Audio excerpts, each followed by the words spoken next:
이어서 주요 기사, 경제 흐름 같이 보도록 하겠습니다. 지금 뭐 모든 것이 안 좋은 상황입니다. 그럼 러시아를 볼까요? 지금 러시아 같은 경우도 지금 마이너스 많이 내려갔다가 살짝 올라왔는데, 지금 이 러시아 같은 국가는 투자하는 게 절대 아니다라고 생각이 됩니다. 지금 많이 내려왔는데, 바닥이 832였죠. 여기도 지금 뚫고 내려갈 정도로 지금 코로나보다도 더 큰 위협이 나왔다라는 대목. 그래서 이게 지금 갑자기 터진 게 아니라 8년간에 지금 펼쳐진 지금 내전에 대한 부분이다라는 거죠. 그래서 일단 나토 가입에 대한 부분들, 우크라이나 국민 같은 경우도 니네가 뭔데, 우리가 가입하든 말든 무슨 상관이야.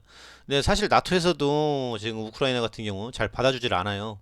일단은 지금 부패 지수가 높기 때문에 그런 상황이다. 그런데 지금 러시아가 이렇게 도와주고 있으니 가입이 될 수밖에 없는 수순으로 가고 있다. 그래서 돈바스 지역, 지금 뭐 사이드에 있는 이 두 인민공화국을 내주고 나머지는 이제 나토 가입이 되면서 지금 푸틴은 더 어려워질 수도 있겠다. 그래서 단기적으로는 증시에 대한 부분들, 유가에 대한 부분들 출렁임이 있을 수 있겠죠.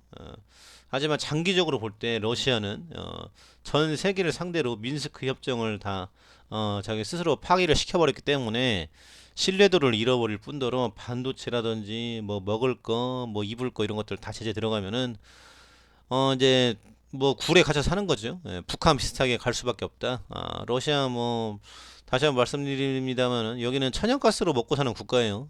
근데 팔질 못하니 결국은 그거 가지고 이제 말라 죽는 거죠. 다른 것들도 못 들어가고 북한 비슷하게 흘러갈 가능성이 있다. 단기적으로는 굉장히 또 악재다라는 부분들. 푸틴은 천재 멋진 결정했다. 우크라이나 침공 극찬한 트럼프. 트럼프가 이 재료를 놓치지 않고 이제 치고 들어온 거죠. 그래서 전 대통령은 선 넘은 발언. 러시아 전략 미국에도 적용할 수 있다. 구상. 그래서 지난번에 또 멕시코 막 지금 장벽 설치해서 못 넘어오게 지금 중남미 지역에서 그런 이슈가 있었는데 지금 이렇게 가다가 다시 트럼프에 대한 복귀 가능성이 굉장히 높아지고 있다라는 거죠. 그래서 이제 이런 중간 선거에 대한 이슈, 바이든 대통령은 대응은 약하다. 내가 백악관에 있었다면은 푸틴은 지금 도발을 못했을 것이다. 아무것도 못하고 있다. 이런 이제 발언이 나왔죠. 그래서 지금 미국의 지금 판도가 굉장히 또 클 것 같고, 지금 앞으로 국방력, 자위력에 대한 부분들 상당히 지금 올라오고 있다. 이런 대목입니다. 그래서 앞으로에 대한 부분들 상당히 중요한 포인트고, 이거를 국제적인 사회가 어떻게 대응해 나갈 것인지 지금 촉각을 다투면서 계속적으로 실시간으로 예의주시하고 있다. 이렇게 체크해 주시면 좋을 것 같고요. 이재명 38%, 윤석열 39%, 안철수 9.5%. 대선이 정말 얼마 안 남았습니다. 그리고 이제 토론회에 대한 부분들이 있죠. 확진자 수는 지금 16만 명이 넘어갔고 오늘도 거의 20만 명 근접할 것 같은데 지금 이제 이 상황이 굉장히 얼마나 긴박하고 지금 엄중하게 돌아가냐면은 이게 지금 지지율이 오차범위 넘어갔다 들어갔다 왔다 갔다 하고 있어요. 그런데 지금 이준석 대표하고 안철수 후보 간의 설전, 지금 뭐 폭로가 또 있었죠. 그래서 만약에 이번에 정권 못 바꾸면은 누구 책임 공방을 할 것이냐. 그래서 안철수 후보는 나는 완주다. 니네가 일단 대등하게 안 했어. 그리고 나를 얕잡아 봤다. 이제 이런 대목이죠. 그래서 갈등의 골이 깊어졌다라는 대목들. 그러면서 이재명 후보는 안철수 후보에게 러브콜을 보내고 있죠. 당신이 원하는 다당제 내가 원했던 거야. 그렇기 때문에 우리 같이 손을 잡고 다당제를 합시다. 내가 대통령이 되면은 어떤 거를 하고 싶습니까? 이렇게 이제 보내고 있다라는 거죠. 그래서 아주 지금 재미있으면서도 지금 이 갈등 그리고 이제 이 두 후보가는 엄청나게 지금 네거티브에 대한 수위를 높이고 있다라는 부분이죠. 그래서 굉장히 첨예하다. 근데 누가 될지 모르겠습니다만은 그 이 지금 집권에 대한 부분들 그리고 앞으로 끌어가는 것들 상당히 산적한 난제가 쌓여 있다. 그래서 이런 상황인데 요거를 어떻게 끌어갈 것인지 굉장히 중요한 포인트다. 그리고 한 치 앞을 내다볼 수 없는 이 지지율 변화. 그래서 지금 일단 안철수 후보가 굉장히 또 급부상을 하고 있어요. 지금 캐스트 리포트를 쥐고 있고 이대로 쭉 간다라고 하면은 정말 모르겠죠. 안개 속이다. 라는 대목들. 자우지간 지금 산적한데 이걸 지금 누가 잘 끌어갈 것인지, 세금 관리를 누가 잘할 것인지, 이게 굉장히 중요한 포인트다라고 생각이 되고요. 중국 자동차의 역습, 한국에서 전기 트럭 만든다. 그래서 다른 건 몰라도 중국이 자동차 하나만큼은 굉장히 기술력이 있다더라. 그래서 명신과 합작, GM 군산공장, 현대 기아의 도전장. 그래서 중국이 싸고 성능이 안 떨어지는 차를 가지고 들어온다라는 겁니다. 그래서 군산 같은 경우는 뭐 이제 가보신 분들 아시겠지만은 지금 살기 좋은 도시죠.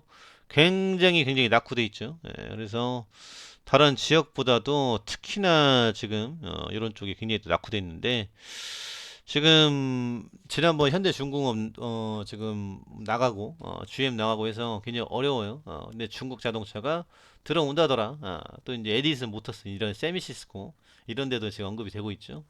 그래서 전기차를 어떻게 또 일어설 수 있을지 앞으로 정해진 미래를 투자하는 것은 굉장히 중요하다. 전기차, 반도체, 배터리에 대한 부분들, 메타, 페이스북, 릴스 전 세계로 확대에 대한 부분들, 틱톡 대응하기 위해 쇼폼 서비스 확대 결정, MZ세대 이용자 확대에 대한 시험대. 저는 이제 개인적으로 페이스북에 대한 부분들 굉장히 또 불확실하다고 생각이 돼요. 지금 현재로서는.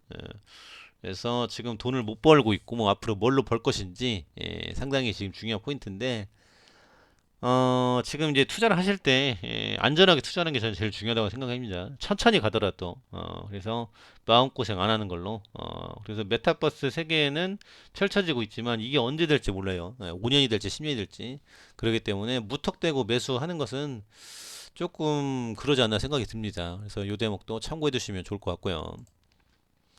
신학기 앞두고 소아 접종에 대한 속도 지금 나오고 있는데 학부모 반응은 시큰둥하다라는 거예요. 그래서 지금 불완전한 백신인 만큼 이거를 맞출 수 있겠느냐 상당히 지금 두려움과 공포의 대상이다라는 거죠. 그래서 어찌됐거나 지금 독감처럼 가려면은 독감만큼 지금 이 치명률이라든지 부작용에 대한 부분들이 올라와 줘야 될 것 같고 독감 백신 맞고 뭐 이렇게 코로나처럼 이런 이슈가 나오는 것들은 거의 없었죠. 그런데 이거에 대한 부분들 일단 불신이 있다. 어느 정도 올라올 때까지는 좀 봐야 될 것이다라는 부분들. 그래서 지금 나온 대목이요. 지금 어제 오후에 나온 대목인데 면역 저하자 치료제 이부실드 예산 전액 삭감에 대한 부분. 그래서 지금 이제 치료제 중에 이제 GSK하고 지금 아스트라제네카에 대한 부분들이 계속 이제 물방에 올라왔었는데 백신을 맞아도 항체가 충분히 만들어지지 않는 사람들을 위해서 백신처럼 쓸 수 있는 주사형 치료제가 있다. 일단은 뭐 레키로나 같은 경우는 또 오미크론에 대한 부분들이 잘 안 된다라고 해서 일단은 뺐고 지금 이부실드에 대한 부분들도 지금 추경안 심의 과정에서 삭감이 됐다라는 대목이에요. 그래서 지금 백신을 맞아도 지금 뭐 태어났을 때부터 약한 사람들이 있죠. 2차 접종 후에도 정부가 권고한 접종을 할지 결정을 못했다. 그래서 가족 간에도 지금 이제 이에 대한 다툼이 있는데 아스트라제네카 주사 항체에 직접 주입하는 치료제 이부실드에 대한 부분들 그래서 이걸 추진을 해왔는데 예산은 지금 한 400억 정도 이에 대한 부분들을 이제 또 안 해주겠다. 예산 전액 삭감. 예산보다 시급성 떨어진다는 이유. 그래서 먹는 치료제 투약도 어려운 환자들은 실망할 수밖에 없다. 그래서 예비비 예산은 일부가 구매가 가능할 것으로 설명을 했지만 신속 도입도 불투명하다라는 대목이죠. 그래서 이 대목을 통해서 볼 수 있는 것은 지금 이제 범정부 지원단 셀트리온 이제 치료제 일동제하고 이제 같이 가고 있다라는 거죠. 그래서 우리나라 거 기술이 좀 올라왔고 앞으로 이제 궁극적으로 크리비평 치료제가 나와줘야 되지 않겠습니까? 이런 부분들이 굉장히 또 중요하다라는 부분들. 그래서 앞으로 지금 이에 대한 대응이 굉장히 중요할 것 같고요. 좌우지간 지금 백신 치료제 이슈는 죽지 않았고 앞으로 이에 대한 부분들을 잘 잡아가야 될 것이다. 그리고 앞으로 흡입형 치료제에 대한 기대감은 올라가고 있다더라. 그리고 지금 저출산 고령화에 대한 이슈도 굉장히 또 크죠. 그래서 이거는 현실입니다. 그래서 엄청난 출산 재앙에 대한 부분들 요거를 어떻게 감당해 나갈 것인지 전반적으로 어려운 가운데 지금 코로나에 대한 대응, 대선, 또 이제 우크라이나, 지금 뭐 마비 이런 것들 나오고 있죠. 굉장히 혼란스러운 상황이다. 그래서 이 모든 것이 어느 정도 정리가 될 때까지 좀 봐야 될 것 같고, 셀트리온 성장성에 대한 부분들은 지금 뭐 보시는 바와 같이 계속 좋아지고 있다. 그래서 주가 회복을 위해서는 시간이 좀 필요하다. 참고해 두시면 좋을 것 같습니다. 감사합니다.